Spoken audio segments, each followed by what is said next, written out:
తీసుకున్న దగ్గర నుంచి మళ్ళీ అదే మామూలు, అదే గోల. అజ్జంపూడిలో మాకు ఐడెంటిఫై చేశారు, జాగా ఇచ్చారు. ఏమండి అక్కడ ఇళ్ళు ల్యాండ్ మాకందరికి లేఅవుట్ చేసేసి ఇవ్వాలి అంతే.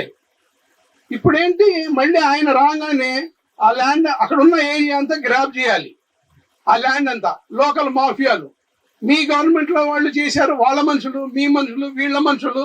ఈ మధ్యలో మేము చస్తున్నాం సార్. ఇంకా ఎంతకాలం ఇలా బాధపడాలో మాకు అర్థం కావట్లేదు. ఈ విధంగా జీవితం అంతా మాది అయిపోతుంది. ఎంతమంది పోయారు, ఇక మేము కూడా పోవాలి. ఇదంతా దోచుకొని దొబ్బేసి తినేయాలి.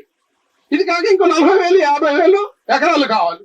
మీరు డల్లా చేస్తాను, సింగపూర్ చేస్తాను, సింగినాథ్, ఎవరికి కావాలి సార్ మాకు ఇవన్నీ? మీరు చెయ్యండి, ప్లీజ్ చేయండి. నేను ఒక గవర్నమెంట్ హైటెక్ కంపెనీలో చేశాను. నాకేమి పెన్షన్ రాదు, ఎందుకంటే మాది పబ్లిక్ సెక్టర్. 2000 ఏదో మనకు పెన్షన్ వస్తుంది. ఏ విధంగా బతుకుతుందని చెప్పండి.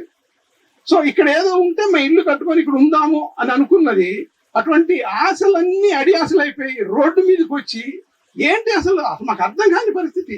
ఇదేనా మా బతుకు? ఏంటి వీళ్ళందరినీ నాయకులను ఎన్నుకొని ఏమంటే ఇంత ఏదో డెవలప్ చేస్తాను, అది చేస్తాను అని చెప్పి లాక్కొని అసలు మానవత్వం అనేది లేదండి.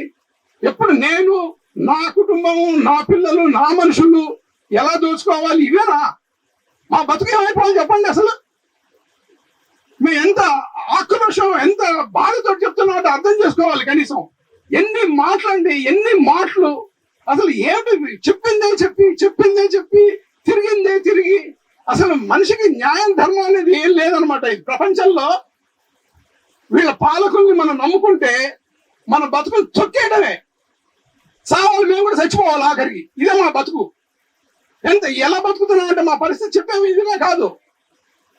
ప్యాంటు షర్ట్ వేసుకొని ఇక్కడ వచ్చామన్నది మాత్రం ఏదో బాగున్నామని కాదండి. ఇక్కడ వచ్చిన వాళ్ళందరూ ఎంతెంత తిప్పలు పడుతున్నారో మాకే తెలుసు.